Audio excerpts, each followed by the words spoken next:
Freedom of speech is dead. 249 years with that good old First Amendment, that good old Constitution, and here it dies. Jimmy Kimmel got canceled, and because of that, we are going into a fascist society very clearly, and the Constitution's dead. At least that's what the media is trying to tell us. But there's actually a little bit more to this story. So a lot of people are saying that Jimmy Kimmel just got suspended, aka fired, from ABC because of comments he made on Charlie Kirk. But looking at some numbers and some data, that just might be an elaborate excuse for the fact that Jimmy Kimmel really sucked. And just diving into what got Jimmy Kimmel fired is because of this quote right here made on his show, where he was talking about Charlie Kirk's assassin, Tyler Robinson, and the impact on the MAGA movement, where he accused the MAGA movement of going against Tyler Robinson and saying he was left-wing, when in reality Tyler Robinson was this right-wing figure, and that's why he took Charlie out of this excuse that Charlie Kirk wasn't right-wing enough. And what proof did Jimmy Kimmel have? Tyler Robinson's parents, because 51% of people in Utah are registered Republicans. Tyler Robinson's parents are conservative, but guess what?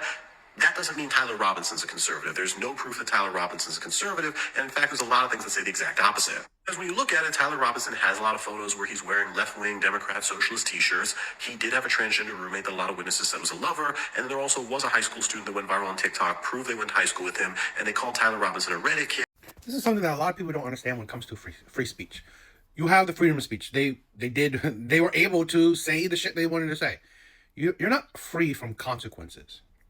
Okay, particularly when you work for companies with ethic policies, right? Ethics policies, right? Where you have to act a certain way when you represent the company. And if you're working for a company, you essentially represent said company because you're an employee, right? So again, you are free to say the shit you said because you did, but you're not free from consequences, particularly if you work for a company. I think this is like in kind of a comparative equal level of consequences. Okay, you said a whole lot of bad shit. Well, your employers think you are a bad representation of their company, so they fire you.